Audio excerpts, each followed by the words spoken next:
Compartir nuevamente un domingo más con ustedes la palabra del Señor.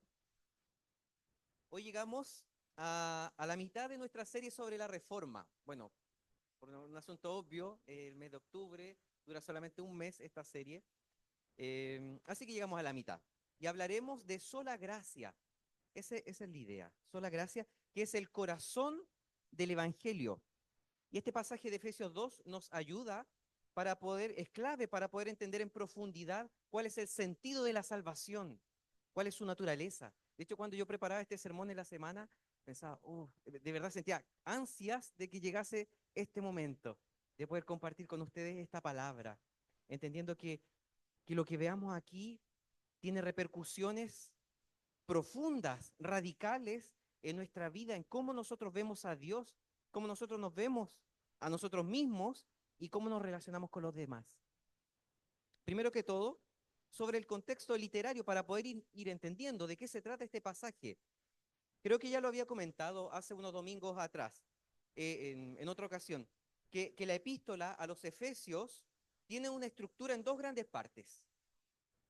Tiene dos bloques, podríamos decir. La primera que va desde el inicio, desde el primer capítulo, podríamos decir capítulo 1, versículo 1, desde que comienza, hasta el capítulo 4, versículo 16, justo hasta la mitad, que presenta las grandes verdades teológicas, las grandes verdades doctrinales que el apóstol Pablo quiere transmitir en esta epístola. Mientras que la segunda parte, que parte justamente desde el capítulo 4, versículo 17, hasta el final, muestra la aplicación práctica que tiene todo lo que Pablo ya dijo en el primer bloque, la primera columna, por decirlo así. Primero, yo no sé si llamarlo la parte teórica, pero la parte doctrinal, podríamos decir, y después la otra mitad, la parte práctica. ¿Cómo eso se aplica? Como ya lo hemos dicho en otra ocasión, el Evangelio no es algo teórico, no es una creencia que uno abraza y dice, ya, yo acepto esto. No, tiene consecuencias concretas en el día a día. Y eso es lo que vemos. ¿Cómo debe ser nuestra vida en Cristo y con Cristo? Respecto a nuestro carácter, y habla de manera muy concreta en la segunda parte, en la relación matrimonial, cómo debemos nosotros vivir las relaciones de jefes y empleados. Bueno, aquí habla de amos y esclavos, etcétera. Y esta segunda parte nos confronta, de Efesios nos confronta a la realidad que debe existir respecto a las consecuencias concretas de la obra de Dios en nuestro corazón. Pero el pasaje que acabamos de leer, el capítulo 2, se inserta en la primera sección, la parte que podríamos decir doctrinal, ¿ya? Ahí se encuentra.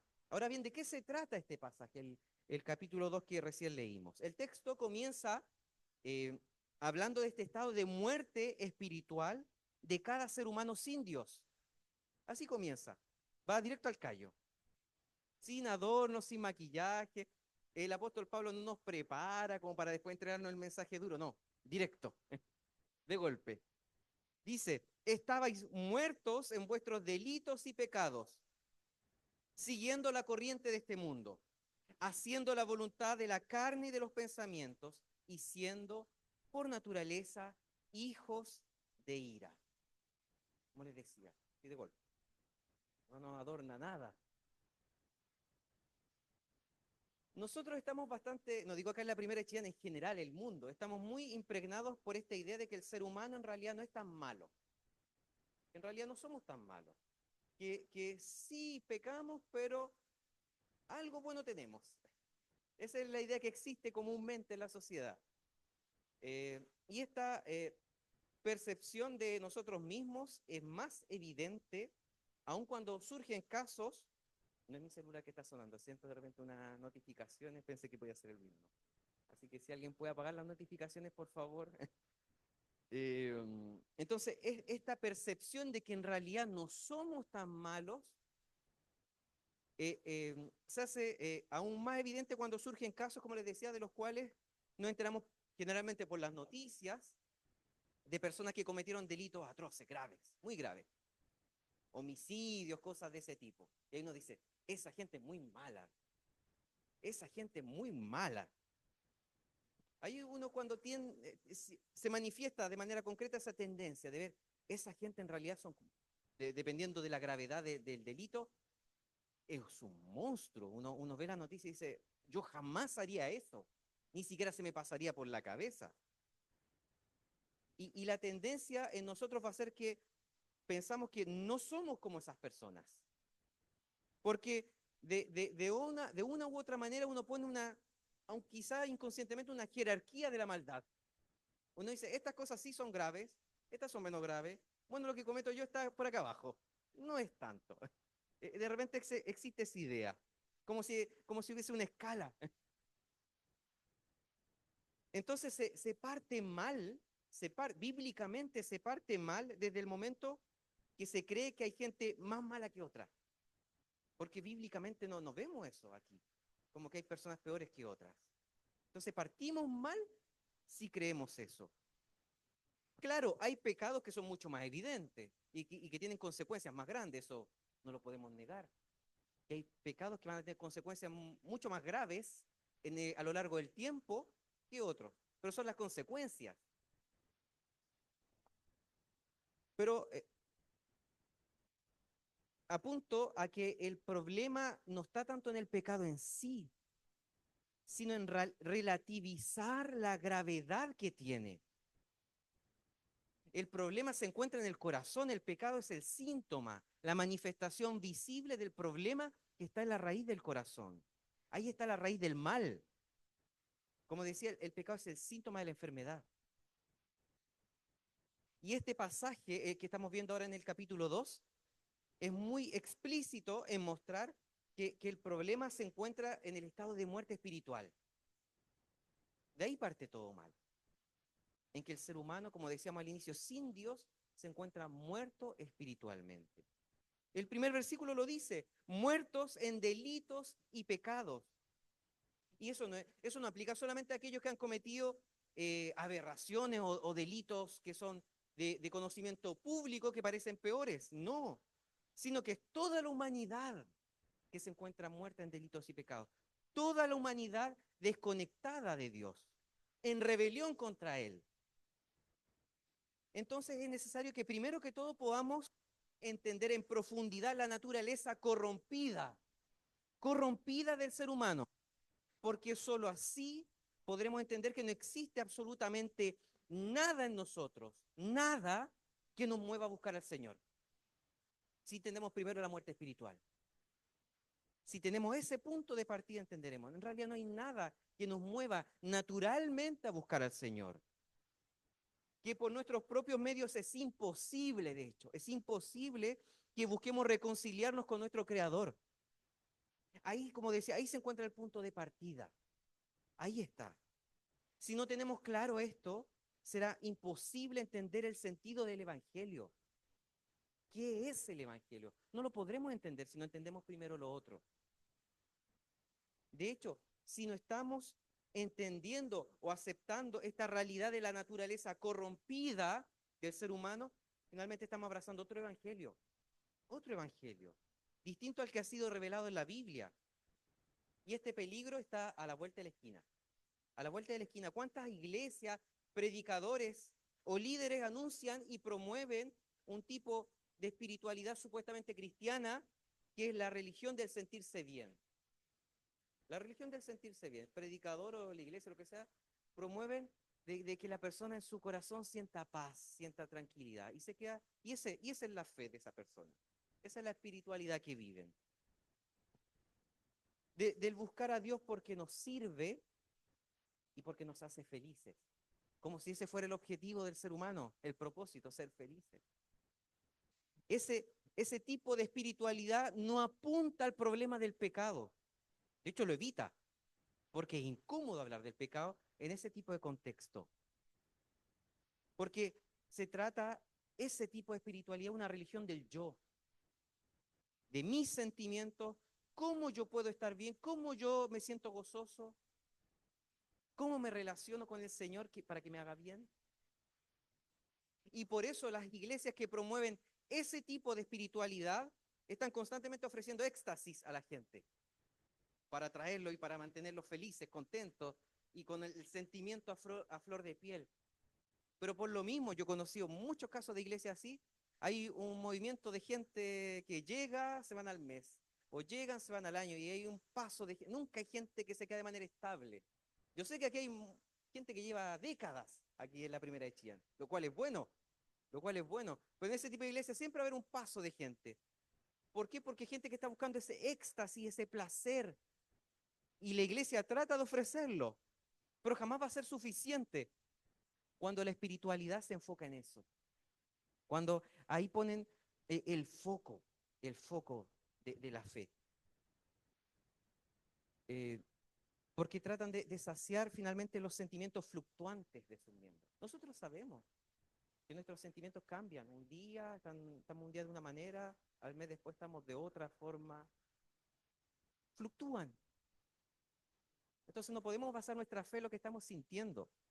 De hecho, conversamos hace pocos días con María Jesús y reflexionábamos que, quizás es muy burdo el ejemplo que voy a dar, que hay personas que se drogan y otra clase de personas que van a ese tipo de iglesia.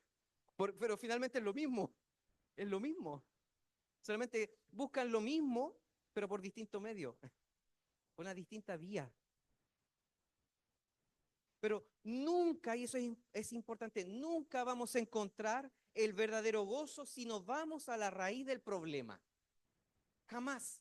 Es imposible sentir una plenitud si nos vamos al corazón del problema. De lo que hemos estado hablando ahora en estos minutos.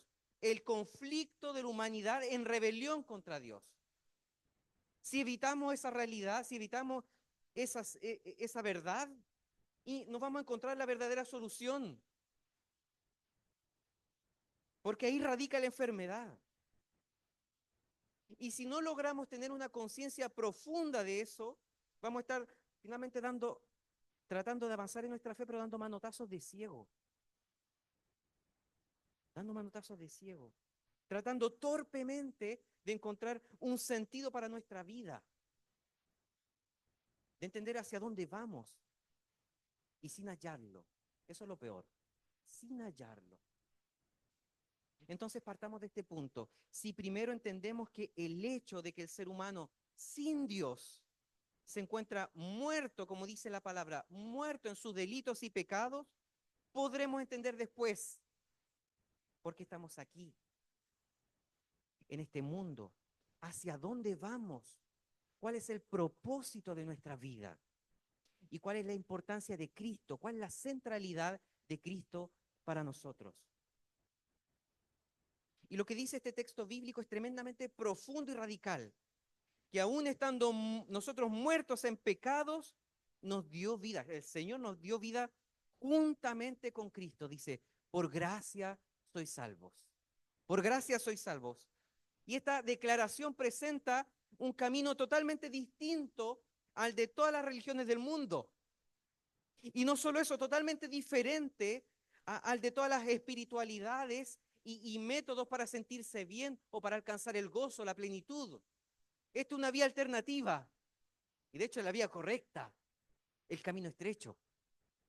Aquí no se trata de qué puedo hacer para ser feliz, o qué puedo hacer para tener una vida en paz, o qué puedo hacer para conectarme con el universo, o para conectarme conmigo mismo.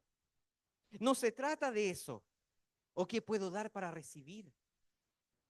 Lo que esta verdad nos presenta es que habiendo estado totalmente perdidos, muertos espiritualmente, Dios tomó la iniciativa de salvarnos. No fuimos nosotros que nos acercamos. No fue porque seguimos un método, sino que Él vino a nuestro encuentro. Él no vio absolutamente nada bueno en nosotros. Absolutamente nada. Y aún así decidió manifestar su gracia, enviando a su Hijo, como decía, para que viniese a nuestro encuentro y pagando en la cruz el precio de nuestra salvación, pagando el precio por nuestros pecados. Dios podía ver, Dios tiene una visión panorámica, Dios está sobre el tiempo. Dios podía ver que para nosotros era imposible buscarlo, que por nuestros propios medios éramos incapaces de reconciliarnos con Él. Y aún así, Él viene. Estábamos muertos espiritualmente. Fue necesario que Él tomase la iniciativa, que Él nos rescatara. Y esta verdad que presenta Efesios 2, de hecho presenta toda la Escritura, acá quizá se ve de manera condensada, pero la vemos de Génesis y Apocalipsis, es una verdad que va en una dirección opuesta a todo lo que se nos enseña sobre cómo construir y vivir relaciones con Dios y con los demás. Porque culturalmente está la idea que tenemos que dar algo para recibir, que siempre hay que dar algo, si queremos recibir de vuelta. O que en la medida que nosotros aportamos, recibimos un beneficio. Culturalmente así se ve, como si se de un intercambio. Siempre la idea de dar para obtener. Pero la gracia del Señor, la gracia nos muestra que con Dios no funciona así. Aquí no hay intercambio entre Dios y nosotros directamente. Y de eso se trata el Evangelio, esta buena nueva, que el Señor nos dijo, claro, ahora tienen que cumplir con este estándar y ahí yo los voy a amar. O ahora, si tienen este comportamiento de vida, esta forma de vivir, van a ser mis hijos. O tienen que hacer esto para que yo los ame. No, Él nos vio totalmente perdidos e incapaces de buscarlo. De hecho, huyendo de Él, porque ni siquiera es que buscásemos de una u otra manera estar cerquita, no, huyendo de Él. Y decidió amarnos incondicionalmente. Ese es el sentido del amor de Dios. Uno habla mucho de amor en la vida, uno escucha canciones de amor, películas de amor, pero hablamos aquí de un amor incondicional, que no pone requisitos, no pone condiciones, no nos dice tienes que hacer esto o esto otro para amarte, no, que simplemente ama. Y de eso se trata la gracia, la sola gracia que vemos aquí en Efesios 2. De ese amor que no depende de méritos, que no depende de obras, sino solo del corazón de Dios, de su voluntad, de lo que Él ha decidido, de su voluntad que es buena, que es perfecta. Este pasaje lo dice de manera explícita. Por gracia, porque por gracia sois salvos, por medio de la fe. Y esto no de vosotros, pues es don de Dios, no por obras, para que nadie se gloríe. Ahora bien, concretamente, ¿cuáles son las consecuencias? Porque ya que hablábamos que Efesios presenta esta estructura de una primera parte de verdad, de grandes verdades teológicas, grandes verdades del Evangelio, y después la parte práctica, veámoslo aquí en el mismo sermón, ¿cuáles son las consecuencias de esta verdad del Evangelio, la sola gracia? Yo personalmente pienso al menos en dos grandes o principales consecuencias. Primero, que nadie, absolutamente nadie, está demasiado lejos para ser alcanzado por la gracia de Dios. Nadie está demasiado lejos. No podemos decir, si es que esa persona en realidad... No, nadie está demasiado lejos para ser alcanzado por la gracia de Dios. No hay nadie que haya cometido pecados tan graves o errores imperdonables o que se encuentre demasiado perdido como para recibir el amor de Dios, el amor incondicional del Señor. Justamente porque no depende de la historia de vida de la persona, no depende de lo que hicimos o dejamos de hacer, sino solamente de la voluntad del Señor. Y esto, hermanos, tiene que traer reposo a nuestra alma. Esto debe traer reposo a nuestra alma. El poder tener la seguridad, la convicción de que nuestra salvación no depende de nuestras fuerzas, no depende de nuestra historia hacia atrás, o de lo que estamos en este momento haciendo o no haciendo, ni de qué tan buenos podamos llegar a ser, porque no se trata de nosotros, sino del Señor viniendo a nuestro encuentro, a rescatarnos, de Él teniendo misericordia y dándonos nueva vida a pesar de nosotros mismos. Entonces, como decía, no se trata de qué tan bueno puedo ser, sino de cuán amoroso ha sido y es y será el Señor con nosotros. que viéndonos ciegos, nos dio vista, ciegos espiritualmente, nos dio la vista, abrió nuestros ojos. Viéndonos muertos, como dice aquí la palabra, nos dio vida juntamente con Cristo. Y vida en abundancia. No una vida para vivirla de manera mediocre, una vida así como va a morir saltando. No, una vida en abundancia, una vida plena. Y esa vida plena a pesar de las circunstancias, de los problemas que vivimos en el presente. Si esta mañana hay personas aquí presentes en la iglesia que piensan que quizás no han tenido todavía un encuentro con el Señor, que necesitan experimentar una conversión, aquí encontramos una buena noticia, una buena nueva de salvación. Aquí en esta palabra, de este amor que sobrepasa todo entendimiento y que viene de manera muy concreta para restaurar corazones rotos, dolidos, dañados, que viene para restaurar todo aquello que parece perdido. Claro que humanamente puede estar perdido, pero que para Dios no lo está. Aquellos que vagan sin rumbo, buscando sentido, pero sin encontrarlo. Y si en este momento hay personas aquí que piensan, ¿qué tengo que hacer para salir del hoyo en el que estoy? ¿O para dónde va mi vida? ¿Cuál es el sentido de mi vida? ¿Cuál es la razón de ser? Este Evangelio de la Gracia nos muestra que nuestra vida solo tiene sentido si estamos conectados con nuestro Creador. Si vivimos una relación de comunión con Él, una comunión profunda, estrecha.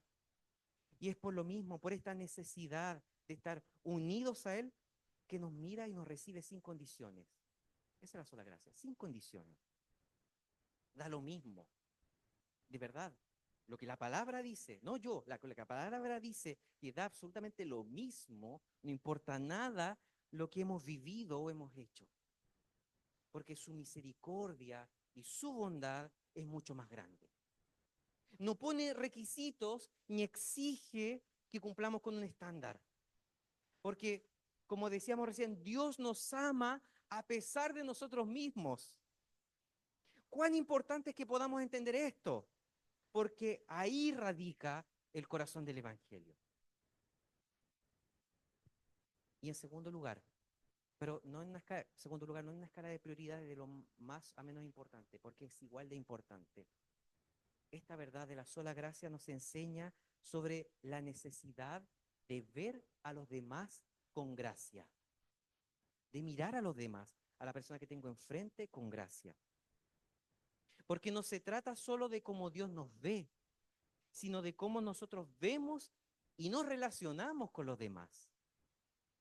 El Señor es quien establece el estándar respecto de cómo debemos construir nuestras relaciones de todo tipo. No se trata aquí de qué tan buena o digna es la persona que tenemos enfrente. Porque se trata de un pecador y de una pecadora como nosotros, que necesita de la misericordia y del amor de Cristo tal como nosotros.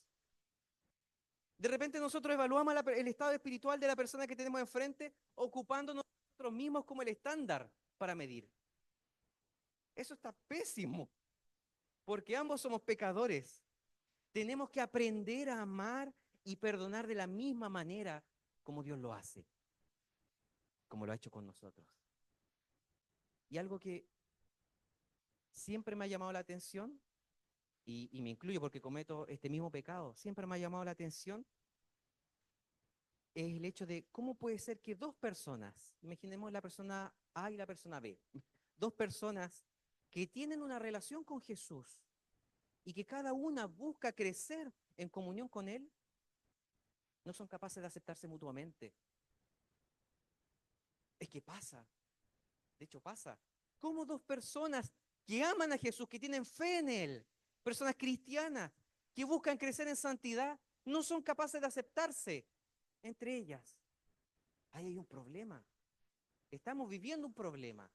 Hay algo que no está ocurriendo como debiese, que no nos está permitiendo entender en profundidad las consecuencias prácticas del Evangelio. Porque hablo de personas que se ven la una a la otra solo a través de lo que la persona enfrente ha hecho o ha dejado de hacer. o se miran cada una a partir de su propia autojusticia. Se juzgan de manera severa.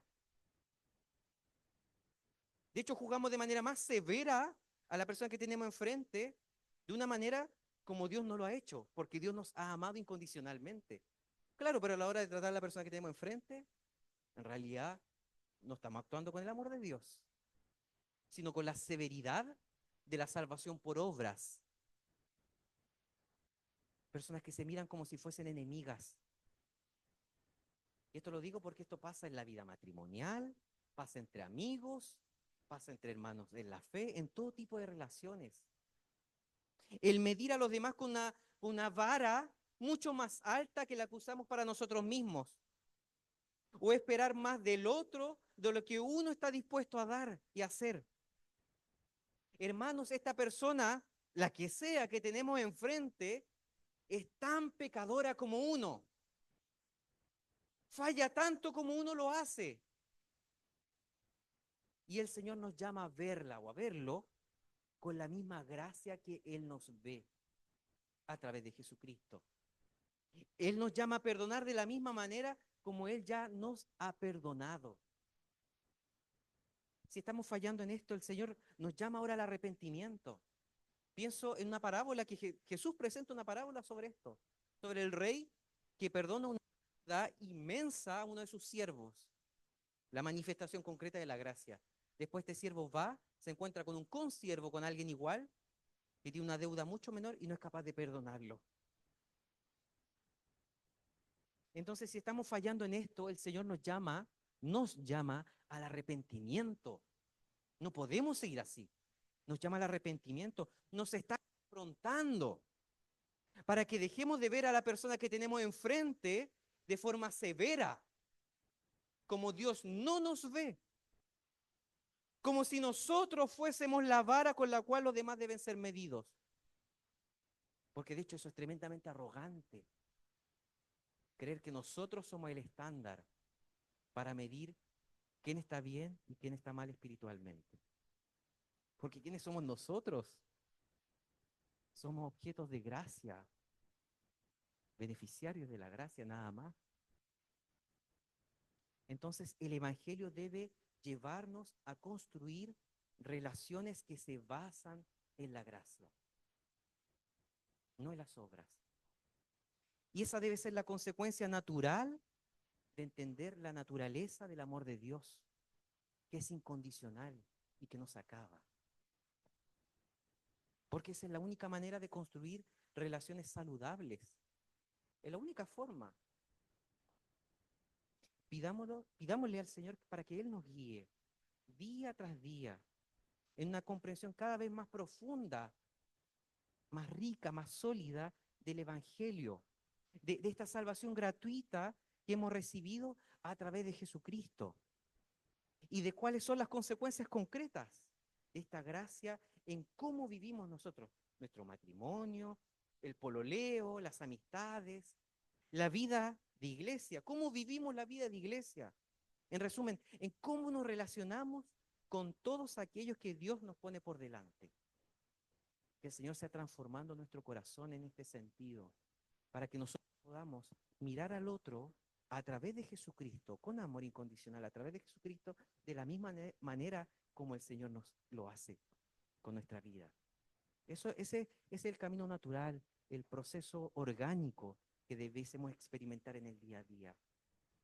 Pero cuán importante es que estemos constantemente volviendo a esta verdad de la sola gracia. Porque si no la entendemos en profundidad, en realidad vamos a decir que ricos somos salvos, cuando al mismo tiempo vamos a estar jugando severamente a nuestro hermano, a nuestra esposa, a nuestro amigo.